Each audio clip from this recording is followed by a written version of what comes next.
මන්ත්‍රීතුමා ඔබතුමාට විනාඩි 10ක් කාලයක් ලැබෙනවා. தேங்க்யூ மூலாசன மதுரத்துமணி இன்றைய தினம் இந்த மறுபடியும் இந்த பாராளுமன்றத்திலே நான் வந்து உரையாற்ற முடியுமாக இருந்தால் நான் நினைக்கிறேன் என்னுடைய தேசத்தின் தெய்வங்கள் வழிவந்தவர்களுமே நின்ற உதவியால் இன்றைய மறுபடியும் இன்றைய தினம் பாராளுமன்றத்திலே வந்து நாள் கதைக்கக்கூடியதாக இருக்கிறது. இந்த நேரத்திலே தங்களுடைய உறவுகளை இழந்து, தங்களுடைய நிலங்களை இழந்து, தங்களுடைய வீடுகளை இழந்து, சொந்தங்களை இழந்து, வாழ்க்கையில் நம்பிக்கை இல்லாமல் போகின்ற ஒவ்வொரு நிமிடங்களையும் நான் உங்களோடு இருப்பேன் என்பதை சொல்லிக்கொண்டு, என்னை நேசிக்கும் உறவுகள் அனைவருக்கும் இனிய காலை வணக்கங்களையும் சொல்லிக்கொண்டு, முக்கியமான விடயம் வடக்கு மாகாணத்திலே நான் பார்த்தேன் அண்மைய தினத்திலே 36 கோடி யாழ்ப்பாணத்துக்கு அனுப்பப்பட்டிருக்கிறது. மிகவும் கவலையான விடயம். அந்த ஈக்குவாலிட்டி என்கிற ஒரு விடயம் தெரியாமலே எங்களுடைய அரசாங்கம் போய்கொண்டிருக்கிற நினைக்கும் போது சரியான கவலையாக இருக்கிறது. ஈக்விட்டி என்றா என்ன, ஈக்குவாலிட்டி என்றா என்னென்று கூட தெரியாது. எல்லாருக்குமே 25,000 ரூபா, முழங்கால் அளவு தண்ணி வந்தவனுக்கும் 25,000 ரூபா, வீடு முழுக்க இல்லாமல் போனவனுக்கும் 25,000 ரூபா, என்பிபிக்கு வேலை செய்தவங்க முழு பேருக்கும் 25,000 ரூபா, வீடு இல்லாதவனுக்கும் 25,000 ரூபா, வீட்டு அட்ரஸும் இல்லை ஒன்றும் இல்லை அவனுக்கும் 25,000 ரூபா. இடைத்தங்கள் முகாம் ஒன்றை கட்டியிருக்காங்க 2ஆம் தேதி. அந்த இடத்தங்கள் முகாம் 30ஆம் தேதி மழை வந்து 2ஆம் தேதி இடத்தங்கள் முகாமில் நான் கதைக்க விரும்பல. என்னடா முன்னால் கனவேர் இருக்கணும். சில செம்மறியலுக்கு சொல்லியும் விளங்குறேன். என்னடா ஒரு படித்த மனிதர்களுக்கு சொல்லலாம், சில பேர்களுக்கு சொல்லலாது. போய் அடி வேண்டி கிண்ணச்சிலையும் ஓடி இதை விட எனக்கு மேலே சொல்ல தெரியல. முக்கியமான விடயம் ஒன்றை ஞாபகப்படுத்தணும். இந்த நேரத்தில் வடக்கு கிழக்கு மற்றது முழு பிரதேசங்களையும் படுமோசமான நிலைமை இருக்கிறது. ஆகவே இங்கே அரசாங்கம் பிழை, எதிர்கட்சி பிழை என்று இப்போ நான் பார்த்து கொண்டிருக்கிறேன். இங்கே 2 நாள் நான் தண்ணிக்குள்ள ஃபுல்லாக 2 நாள் வெளியே வரையலாம் இருந்து பார்த்தால் அரசாங்கம் பிள்ளை என்ற அடிபாடு அங்கே நடக்குது. இல்லை நீங்கள் தான் பிள்ளை, நீங்கள் நடக்குது. வெக்கம். இந்த மாதிரியான ஒரு பாராளுமன்றம் இந்த நாட்டில் இருக்கிறது வெக்கம். நீங்கள் இந்த பாராளுமன்றத்துக்கு இன்றைய தினம் செலவழிக்கிற பணத்தொகையை எடுத்துக்கொண்டே வீடுகளை இழந்த, தந்தை இழந்த, தாய் இழந்த ஒவ்வொரு குடும்பத்துக்கும் 10 லட்சம் கொடுத்திருந்தீங்கள் என்று சொன்னால் சாகும் வரைக்கும் இந்த அரசாங்கத்தை அந்த மக்கள் ஞாபகம் வச்சிருப்பார்கள். ஆனால் கவலை என்னென்றால் நாங்கள் எங்களுக்கு அடிபட்டு கொண்டிருக்கிறோம், இங்கால அங்கால என்று மாறி மாறி சொல்லிக் கொண்டிருக்கிறோம். அதிலே இந்த புத்தளம் அறுவைக்காடு குப்பை நிலையம், அதாவது குப்பையை கொண்டு வந்து போடுறதுக்கு ஒரு முக்கியமான பிரச்சனை கதைக்கப்பட்டிருக்கிறது.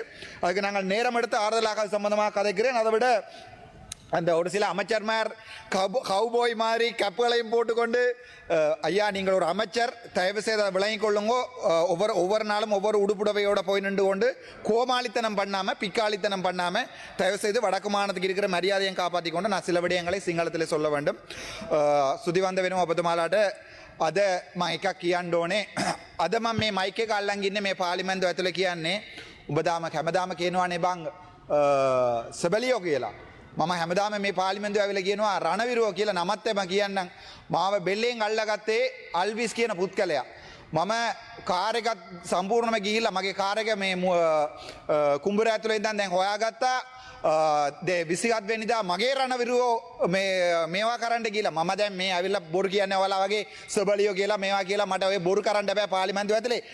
මගේ වෙනුවට මිනිස්සු අද වෙනතන් රණවිරුවෝ ඒ වගේ මගේ භූමිය ඇවිල්ලා මේ රට වෙනුවට කවුරු හරි මරලා ඉන්නවනේ ඒ මිනිසුන්ට රණවිරුවා කියන්න ඒ මිනිසුන්ගේ කකුලින් වදින්න මට ඒ තරමට හොඳ පණ තියෙනවා. උඹලාට නැත්තම් මට තියෙනවා. උඹලා තාම බලන්න මේ අර මේ කොහෙද මාදිවල ගිහිල්ලා බලන්න කැබ් එක පා කරන තරම තාම උඹලා කැප් එක හොයාගෙන ඉන්නවා. මේ තවත් ඔයාලට අලුත් කැප් එක. ඔයගොල්ලෝ පිටපස්සේ තියන්න බෑ පරණ කැප් එක. ලැජ්ජාවේ බං එන්න මේ අන්ඩර්වෙයාරත් එක පාර්ලිමේන්තුවක මම දෙන්නම් ඔයගොල්ලෝට. හැබැයි මට මතකයි 27 වෙනිදා මම රෑට වැටුණා. ඒ කියන්නේ මගේ වාහනේ ගිහිල්ලා තව නේවි ට්‍රක් එකේ වැටලා තිබ්බා. මගේ වාහනේ ගිහලා ඒකට හේතු වුණා. ඊට පස්සේ මමයි මගේ සෙක්‍රටරි මගේ බෙල්ලෙන් අල්ලගෙන නේවි බෝට් එක ඇතුළේ දැම්මා. බෝට් කියන්නේ ට්‍රක් එක ඇතුළේ බෝට් එක තිබ්බා. ඒක ඇතුළේ තිබ්බා. ඊට පස්සේ ගම්වතුර ඇවිල්ලා ඒකත් පෙරලන්නට යනකොට ආයේ මේ රිකවරි වෙහිකල් එකක් අවිලා ඒකට ලණුවක් දාලා යනකොට මම සම්පූර්ණයෙන්ම යට වෙලා ගියා. මගේ එක අත වෙලා ලණුව එල්ලලා තිබ්බේ. කොල්ලෙක් නේවි කොල්ලෙක් කඩාගෙන ගියා මේ වතුරට. එයාව අද හොයන්න නැහැ. එයා කොහොම හරි ගිහිල්ලා බේරුණා. තව මේ ගහෙන් එල්ලලා. ඒ කොල්ලා අද නැත්තම් තමුන්නාසලාගේ ජනාධිපති ඇවිල්ලා මේ කිව්වේ මේ නේවි හමුදාව අඩු කරනවා. ඊට පස්සේ මේ ගුවන් හමුදාව අඩු ලැජ්ජාවේ බං උඹලා ලැජ්ජා වෙන්න ඕනේ මේ වගේ ආණ්ඩුවක් කරන්න. අර ළමයි මාව දාලා යනකොට මට ජැකට් එකක් දීලා එයාගේ නම ඇල්විස් වෙන්න ඕනේ නම කියන්න බෑ කිව්වා. මම පාර්ලිමේන්තුවේ කියන බය නිසා මේ එයා වතුර හොදගෙන ගියා. ඌගේ බොඩියට මාද කණ්ඩ තිබේ. දැන් හමුදාවේ 6ක් 7ක් 8ක් විතර මරලා තියෙනවා. තමුන්නාසලාගේ මන්න මේ ඩිපියුටි මිනිස්ටර් ඉන්නවා. ලයිෆ් ජැකට් එකක්වත් නැහැ. ඊට පස්සේ මාව හොයන්න ආවිල්ලා තව ට්‍රක් එකක් ඒක ඇවිල්ලා පෙරළුණා. එතන හමුදාවේ 30ක් හිටියා 30 දෙනාටම ලයිෆ් ජැකට් නැහැ. අපේව හොයන්න එනවා. අපේව බේර ගන්න එනවා ලයිෆ් ජැකට් නැහැ. තමුන්නාසලා ආවිල්ලා කෝට්ටුත් එක උන්ගේ ඩ්‍රස් එක ඕගොල්ලෝගේ වෝච් එක ඕගොල්ලෝගේ කන්නඩි බලන්න ලැජ්ජා වෙන්න ඕනේ. තමුන්නාසලා නේද කිව්වේ පාරේ යනවා මේ ඕගොල්ලෝ මේ මොකද්ද බස් වල යනවා. දැන් මම ආවේ අත පික්මියෙක් දාලා. මගේ කාර් එකක් දීලා. හැබැයි මම එක කියන්නම්. මට ඕගොල්ලෝ ගන්න කප් එක ඕනේ නැහැ. තමුන්නාසලාත් පදින්න ඒක. එහෙම නැත්නම් ඒ ලක්ෂ 225 දෙන්න මට අර ගම්වල ගෙවල් නැතුව මිනිස්සු ඉන්නවා. මම ලක්ෂ 10ක් ගන්න කියලා බෙදන්නම්. හැබැයි තමුන්නාසලා විශ්වාස කරලා මම ලියුමක් දෙන්නේ නැහැ. තමුන්නාසලා බෙදන්න කියලා NBBට වැඩ කරපු බල්ලුන්ට නේ දෙන්නේ ඒක. ඒ නිසා කරුණාකරලා දක්ෂ 10 අර ගෙවල්ෙම නැතිවලා තියෙන ඒගොල්ලෝට දීලා තිනවා 25000ක්. ලැජ්ජ වෙන්න. මේ පාර්ලිමේන්තුව ඇවිල්ලා මේ විපක්ෂයට බයිනවා ආපෝ ආණ්ඩුවට බයිනවා ඊට පස්සේ ලැජ්ජා වචන භාවිතයේදී පරිස්සම් වෙන්න ඕනේ. මම දන්න වචනේ පාවිච්චි කරන්න නැත්නම් කන්සාඩ් එක අයින් කරන්න කිසි අවුලක් නැහැ. ඔව් හැන්සාඩ් එකෙන් අයින් කරන්න මේ මට තේරෙන සිංහල මෙච්චරයි. හරි මේ ඔබතුමීට අවුල්ද? මම සිංහලෙන් කතා කරන්නේ. නෑ බල්ලා වගේ වචන ඔය බල්ලා කියන්නේ බල්ලා. බල්ලා ඉස්සර ඩොග්. ඩොග් එකට ඩොග් තමයි කියන්නේ. හරි හැන්සාඩ් එකෙන් ලැජ්ජා වෙන්න ඕනේ. ඕනි ඕන කියලා හැන්සාඩ් එක අයින් කරගන්න මට කිසි අවුලක් නැහැ. මට දන්න මට කතා කරන්න පුළුවන් සිංහල මෙච්චරයි. හරි. ඔයා හැමදාම මට කරදර කරනවා. කරදර කරන්න එපා. හරිද? මට ලැජ්ජා එපා. ඕගොල්ලෝගේ ආණ්ඩුව. දැන් ඕගොල්ලෝ අදගෙන ඉන්න රස් එක බලන්න. එක MB කෙනෙක්වත් අමාරු වෙන්නවද කියන්නේ? ඔක්කොම ගොඩ ගිහිල්ලා. හැබැයි මිනිස්සු ගම්බොලේ කොත්මල මේක ඩෑම් එක ඇරලා මිනිස්සු ඔක්කොම යට ගිහිල්ලා තියෙන්නේ. හැබැයි මට මෙතනින් ඇවිල්ලා කියන්න බෑ උඹලා වැරදක් කරා මේගොල්ලෝ වැරදක් කරා කියලා. තමුන්නාසලා එල්බෝඩ්නේ. එල්බෝස් කාර්යය ඇවිල්ලා මගේ කාර් එකට වැද්ද ගන්නම්. මම ඌව වැඳලා යන්න දෙනවා. ඵලයන්ම යන්න කියලා. ඒ වගේ තමයි මට යන්න දෙන්න තියෙන්නේ ඕල්ලට. ඕගොල්ලෝ ලැජ්ජ වෙන්න ඕනේ. අර නේවි ට්‍රක් එක ගියා නම් දැන් මේ රණවිරුව ටිකක් නැහැ. එතකොට මේ මාව බේරගත්තේ බුද්ධික කියලා කොලනල් කෙනෙක්. ඊට පස්සේ ආවිල්ලා රුවන් කියලා අයියා කෙනෙක්. ඒගොල්ලෝ ආවිල්ලා සර් කිව්වා. දවස් එකක් ඒගොල්ලෝ කැම්ප් එක ඇතුළේ තියලා එයාගේ කාමරේ ගිහලා මාව තිබ්බා. ડોක්ටර් ඔයා ඉන්න මගේ පෞද්ගලික කාමරේ කියලා. එයා ගිහලා එළියට පුදිය ගත්තා. ඒ වගේ රණවිරුවෝ ඕගොල්ලෝ කිව්වේ සබලිය කියලා. ලැජ්ජා වෙන්න ඕනේ මිනිස්සු කීයක් මරලාද? හැබැයි ඕගොල්ලෝ කිව්වේ ජිප් එපා බස් වල යන තමුන්නාසලා එක්කෙනෙක් අතෝසලා ගියන්න තම බස් එක යන තමුන් කවුරු හරි ඉන්නවා නම් ලැජ්ජා වෙන්න ඕනේ. ඊට වඩා මට එකක් කියන්න ඕනේ මේ අර ජැෆ්නා වල කෝඩි 36 දීලා තියෙනවා. ඒ කෝඩි 36 ඕගොල්ලෝගේ NBBට වැඩ කර මිනිසුන්නේ බෙදන්නේ. අයියෝම ආණ්ඩුවේ මිනිසුන්ගේ සල්ලි අපරාධ කරන්නේ. ගිහින් බෙදපම් මේක ඔක්කොම ටික කියලා මේ වතකොර ජනතාවට ඕගොල්ලෝ මාර ජරා වැඩ කරන්නේ. ජරා ආණ්ඩුවක්. මේ පාර්ලිමේන්තුවට එනකොට ලැජ්ජයි. මං ඇතුළේ එනකොට ඇත්තට මට ලැජ්ජයි හිතුණා. මේ ඇතුළේ එනකොට ලැජ්ජයි හිතුණා. ඒක ඕගොල්ලෝ කරන ජරා වැඩක්. කොච්චර ජරා එක ආමි කෙනෙකුට සප්පාතු නැහැ. සෙරුප්පු නැහැ. උට ඉන්නදනක් නැහැ. පානුයි පරපුයි කන්නේ ඒගොල්ලෝ කැම්ප් එකේ. හැබැයි උඹලා ආවිල්ලා කෝට් අරවා මේවා දාගෙන ආවිල්ලා කොච්චර ලස්සනට ඕගොල්ලෝ වාහනේ වත්කම් බරක හොරට මේ ඉස්සරහා ඉන්නවා එක්කෙනෙක් හොරට ගේක ලියනවා ලක්ෂ 50ට. ලියපු එක නම වීඩියෝ කර ඉන්නවා ඊට පස්සේ ඉන්නා. ඒ ඔප්පුවත් ආවිල්ලා මේ ගැව්වා අනුරාධපුර. ඒ මට ඊට වඩා කියන්න දෙයක් නැහැ. හැබැයි ඕගොල්ලෝට මම එකක් කියන්න දමල සිංහල ඒ ඕගොල්ලෝ කටින් කියන්නේ. අපි හිතවතෙන් කියන්නේ. අපි හද්දදාසියෙන් කියන්නේ. මට එදා බේරගත්තේ සිංහල කොල්ලෙක්. සිංහල රඩවිරුවෙක්. හැබැයි ඕගොල්ලෝ ඒ කටියට කිව්වා ඒගොල්ලෝ මේ සබලියෝ කියලා කරුණා කරලා මේ අවයවෙන් ලොකු ගාණ වෙන් කරලා ඒ මිනිස්සුන්ට දෙන්න. ඒගොල්ලෝගේ ඕනකම වෙනකොට තමයි ඔයගොල්ලෝ හොයාගන්නේ ඒගොල්ලෝ ඉන්නවද නැත්ද කියලා.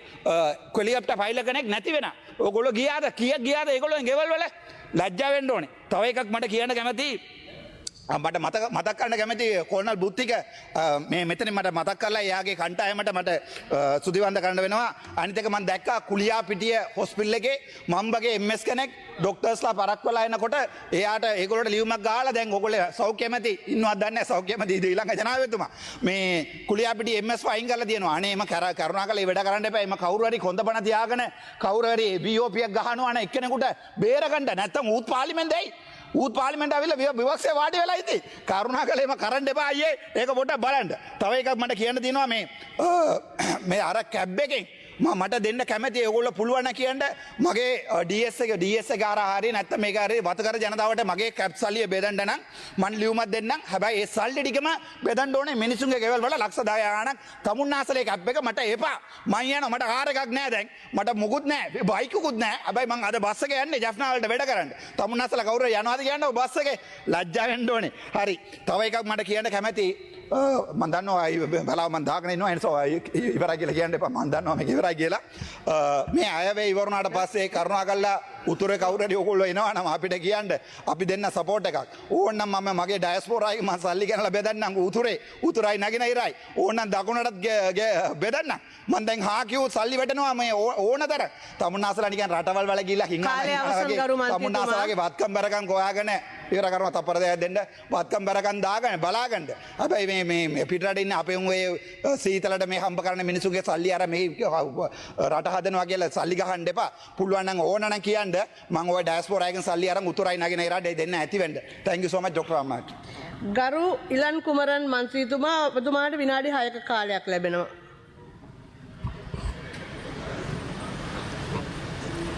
பிரதிக்குழுக்களின் சபாநாயகர்களே நான் யாழ் மாவட்டம் கிளிநொச்சி பாராளுமன்ற உறுப்பினர் என்ற வகையில் இந்த டிப்பா புயலில் உயிரிழந்த பேரிடரில் உயிரிழந்த அனைத்து குடும்பங்களின் உறவுகளுக்கு எனது ஆழ்ந்த இரங்கலை தெரிவித்துக் கொள்கின்றேன். அதே நேரம் இந்த டிப்பா புயல் ஏற்பட்ட போது முப்படையினரும் இந்த களத்தில் இறங்கி அரசு உத்தியோகத்தர்களும் செயற்பட்டிருந்தனர்கள். அந்த மீட்பு பணியில் ஏற்படும் போது கூட அவர்களது உயிர்களையும் ஒரு சிலர் இழந்திருக்கின்றார்கள். அவர்களுக்கு ஆழ்ந்த இரங்கலை தெரிவித்துக் கொண்டு எனது உரைக்கு வருகின்றேன்.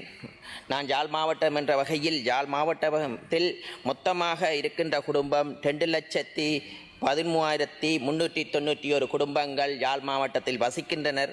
அவர்களில் 6,34,904 அங்கத்தவர்கள் அங்கே வசிக்கின்றார்கள். அதில் பாதிக்கப்பட்ட குடும்பங்கள் இந்த மொத்த சனத்தொகையில் பாதிக்கப்பட்ட குடும்பங்களின் எண்ணிக்கை 16,918 குடும்பங்கள் பாதிக்கப்பட்டிருக்கின்றன.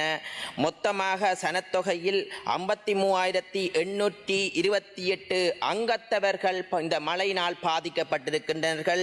நாங்கள் உடனடியாகவே துரிதமாக எங்களது அமைச்சர் அவர்கள் உண்மையாகவே அவரை பாராட்ட வேண்டும். இந்த பாராளுமன்றம் முடிந்து உடனடியாகவே அவர்களது வீட்டு கொழும்பில் இருக்கும் போது கூட அவர் வீட்டுடன் கதைக்காமல் உடனடியாகவே ஒரு உடுப்பு கூட எடுக்காமல் யாழ்ப்பாணத்தை பயணித்த நிமித்தமாகத்தான் நாங்கள் இந்த அனர்த்தத்திலிருந்து இடையில் வீதியில் இருந்து அனர்த்தத்தில் யாழ்ப்பாணம் சென்றடைந்து யாழ்ப்பாணத்தில் உண்மையாகவே இரவு பகலாக நாங்கள் அமைச்சரும் நாங்கள் சகல பாராளுமன்ற வேலை செய்திருக்கிறோம். மொத்தமாக யாழ் மாவட்டத்தில் 59 இடைத்தங்கள் முகாம்களை அமைத்திருக்கின்றோம். இப்போது வரை 8 முகாம்கள் அங்கே இருக்கின்றன. பலர் கூறுகிறார்கள் யாழ்ப்பாணத்திற்கு அதிகளவான நிதி ஒதுக்கினது என்று. ஆனால் நாங்கள் ஒன்றை கூறுகிறோம், அனைத்து பிரதேசங்களுக்கும் ஒரே சமமான ஜனாதிபதி நிதிகளை ஒதுக்கி இருக்கின்றார். அந்த வகையில் நாங்கள் யாழ்ப்பாணத்தில் உண்மையாகவே நாங்கள் வீதத்தை பார்க்கும்போது பாதிக்கப்பட்ட வீதத்தை பார்க்கும்போது யாழ் மாவட்டத்தில் 8.48 வீதம் மக்கள் யாழ் மாவட்டத்தில் பாதிக்கப்பட்டிருக்கின்றார்கள். அதே போன்று கிளிநொச்சி பிரதேசத்தில் மக்களின் சனத்தொகையானது 1,35,000 மக்கள் தொகை குடும்பங்களை கொண்டுள்ளது. அதே நேரம் அங்கே இருக்கும் குடும்பங்கள் 50,752 குடும்பங்கள் இருக்கின்றன. அதில் பாதிக்கப்பட்ட நபர்கள் 28,093 நபர்கள் பாதிக்கப்பட்டிருக்கிறார்கள். குடும்பங்கள் 8,778 குடும்பங்கள் கிளிநொச்சியில் பாதிக்கப்பட்டிருக்கிறார்கள். கிளிநொச்சியில் பாதிக்கப்பட்ட வீதம் 20.8 வீதம் கிளிநொச்சி பிரதேசத்தில் அங்கே இருக்கும் சனத்தொகையில் பாதிக்கப்பட்டிருக்கிறார்கள். அந்த வகையில் அனைத்து பிரதேசங்களுக்கும் ஒரே விதமாக இந்த நாட்டின் தலைவர்கள் சேவை செய்கின்றார்கள். அதை நாங்கள் வாழ்த்த வேண்டும். உண்மையாகவே ஜனாதிபதி அவர்கள் நாட்டின் தலைவர்கள் அன்றைய தினம் விடிய காலமே இங்கே பாராளுமன்றத்தில் வந்து எங்களுக்கு உத்வேகம் அளித்ததின் நிமித்தமாகத்தான் நாங்கள் அங்கே அந்த பிரதேசத்துக்கு சென்று எங்களுக்கு ஒன்று தற்துணி ஒன்று ஏற்பட்டிருந்தது. ஜனாதிபதி அவர்கள் 3 நேர உணவை மக்களுக்கு உடனடியாக விநியோகிக்கும்படி உத்தரவை இட்டிருந்தார்கள். ஏனென்றால் அரச கட்டமைப்புகள் அரச இயந்திரத்துக்குள் இயற்றிக்கட்டப்பட்ட சட்டமூலங்கள் தான் முன்னைய காலத்தில் இருந்தன. அந்த சட்டமூலங்களில் ஒரு சில பொருட்களை கொள்முதல் செய்ய முடியாது. அந்த வகையில் நாங்கள் அங்கே சமைப்பதற்கு கூட விறகில்லாமல் இருக்கும்போது உடனடியாக கிளிநொச்சி மாவட்ட தலைவரிடம் நாங்கள் கூறியிருந்தோம், கேஸ் சிலிண்டரை வேண்டிக் கொடுங்கள் சமைப்பதற்கென்று. அப்போது அவர்கள் கூறியிருந்தார்கள் இந்த கேஸ் சிலிண்டர் வேண்ட முடியாது என்று. உடனடியாக நாங்கள் சொல்றோம் இல்லை வேண்டுங்கள் பிறகு பார்ப்போம் அல்லது நாங்கள் நிதியை ஏதாவது வகையில் திரட்டி தருகிறோம். அந்த வகையில் நாங்கள் அந்த நடவடிக்கையை அமைச்சரினூடாக நாங்கள் எடுத்திருந்தோம். பலர் விமர்சனங்களை செய்கிறார்கள். உண்மையாகவே நாங்கள் விமர்சனம் செய்வர்களிடம் நாங்கள் ஒன்றை கூறுகிறோம். நாங்கள் எங்கள் நாட்டு ஜனாதிபதியவர்கள் நாங்கள் கூட நிற்கவில்லை. கல்விக்கு 25,000 ரூபாய் கொடுக்க வேண்டும் என்று அந்த வகையில் கொடுத்திருந்தார்கள். அதே போன்று நாங்கள் ஒன்றை கூறுகின்றோம். உண்மையாகவே முப்படை வீரர்கள் இனவத பேதமின்றி எதிர்க்கட்சி உறுப்பினர்களை கூட காப்பாற்றி இருக்கிறார்கள். நான் ஒன்றை கூறுகிறோம். அந்த மழை நேரங்களின் கூட உயிரிழந்தவர்களை நினைவு கூற யாழ்ப்பாணத்திற்கு வந்துவிட்டு திரும்பி அவரது குடும்ப மழையில் வெள்ளத்தில் பாதிக்கப்படும் என்று குடும்ப உறவுகளுக்கு தான் தெரியும். அந்த உணர்வு இன்றைக்கு இந்த பார்லமெண்ட் உறுப்பினர் தெரிகிறது. கொழும்பில் இருக்கும் ஒரு குடும்ப தங்கள் வீடு வெள்ளத்தில் பாதிக்கப்படுவது என்று மக்களை கைவிட்டு விட்டு கொழும்புக்கு வந்து அதிசொகுசு வீட்டில் புலம்பெயர் தேச காசில் இருந்து அதிசொகுசு வீட்டில் மாடியில் நின்று அவர் நிம்மதியாக இருக்கின்றார். அதை நான் வீடியோவாக பார்க்கிறேன். அவர் யாருக்கு நன்றி செய்ய வேண்டும் என்றால் புலம்பெயர் தேச உறவுகளுக்கு அவர் நன்றி சொல்ல வேண்டும். அந்த மாடி வீட்டில் இருப்பதற்கு நான் நினைக்கிறேன் இந்த பார்லமெண்ட் உறுப்பினர் இல்லை என்றால் அந்த மாடி வீட்டில் அவர் இருந்திருக்க மாட்டார். அந்த சாவச்சேரி ஹாஸ்பிட்டலின் ஊடாக பார்லமெண்டம் வந்தவர் இன்று வரை அந்த மக்களுக்கு எந்த உதவியும் அங்கே செல்லவில்லை. செல்லாதவர் தான் சொல்லுகிறார் யாழ்ப்பாணத்தில் எந்த பாதிப்பும் இல்லை என்று. யாழ்ப்பாண மக்களின் வாக்குகளை பெற்றுவிட்டு இங்கு யாழ்ப்பாண மக்களை தூட்டி திரிகிறார், கேவலப்படுத்தி திரிகிறார். இது எதிர்க்கட்சிகளின் சூழ்ச்சியோ அஜெண்டாவோ தெரியவில்லை. அதை உணர்வார் வெகு விரைவில் எதிர்வரும் காலத்தில். அதே நேரம் நாங்கள் பக்கபலம் இல்லை. அமைச்சரை நாங்கள் வாழ்த்த வேண்டும். உண்மையாகவே அவர் மலையகத்தில் சென்று சேவை செய்ய வேண்டும். மலையகத்தில் சேவை செய்யும் போது என்ன உத்வேகம் அவருக்கு ஏற்படும். ஏனென்றால் அவரது கிளாஸ்மேட் இருப்பினும் நண்பர்கள் இருப்பினும் அந்த உறவு. அந்த வகையில் நாங்கள் அமைச்சரவர்களை கடவுளாகவும் அதே நேரம் அவரை ஒரு அப்பாசானத்தில் இருந்து நாங்கள் நினைக்கின்றோம். யாழ்ப்பாண மக்களில் தனிப்பட்ட அபிப்பிராயத்தை வைத்து யாழ்ப்பாண மக்கள் அங்கே சென்று செல்கிறார். ஒரு சிலர் அரசியல் நோக்கத்துக்காக உடுப்புகளை கேலி செய்கிறார்கள். ஒரு உடுப்பு கூட இல்லாமல் அங்கே வந்திருந்தவர் அங்கே இருக்கும் உடுப்புகளைத்தான் போட்டு தெரிந்திருக்கிறார். இந்த வகையில் நாங்கள் உணவுப் பொருட்களை புலம்பெயர் தேசத்தில் இருந்து கூட பலர் உதவி செய்திருந்தார்கள். உணவுப் பொருட்களாக கட்சிக்காரை தந்திருந்தார்கள். நாங்கள் சென்று விநியோகித்திருந்தோம். ஆனால் கட்சி காரியாலயத்தில் அந்த உணவு போதி ஒரு பாசல் கூட இல்லை. நான் வழங்கும் போது எங்கள் சகோதர உறுப்பினர்கள் சொன்னேன் எங்கட கட்சி காரியாலயத்துக்கு தான் நிவாரணம் தர வேண்டும் என்று நான் நினைத்திருந்தேன். ஏனென்றால் நாங்கள் அங்கே சாப்பிடுவதற்கு கூட எங்கள் கட்சி காரியாலயத்தில் உணவுப் பொருட்கள் இல்லை. நாங்கள் மக்களின் பணத்தை ஒரு சதத்தை ஏனும் வீண் விரயம் செய்யவில்லை. மக்களுக்கு என்ற வந்த நிதியை மக்களுக்கு கொடுக்க அந்த வகையில் ஜனாதிபதி அவர்கள் புலம்பெயர் தேசத்தில் இருந்து பலர் நிதிகளை ஒதுக்கி இருக்கிறார்கள், போடுகிறார்கள். அதை கூட எமது கட்சிக்கு வேண்டவில்லை. அரசு திணைக்களத்தின் ஒரு கட்டமைப்பை உருவாக்கி துரிதமாக அந்த நிதியை அரசு திணைக்களத்துக்கிடையே ஒப்படைக்கும் ஒரு துரித சேவையை செய்ததற்கு ஜனாதிபதிகளை வாழ்த்துகிறோம். நீங்களாக இருந்திருந்தால் உங்களது தனிப்பட்ட அக்கவுண்டுகள் போன்றிருப்பீர்கள். இந்த அனைத்த நேரத்தில் மக்களின் பணத்தை திருடாத அரசாங்கம் என்பதை இந்த இடத்தில் நான் உறுதியாக கூறுகிறேன். நன்றி வணக்கம்.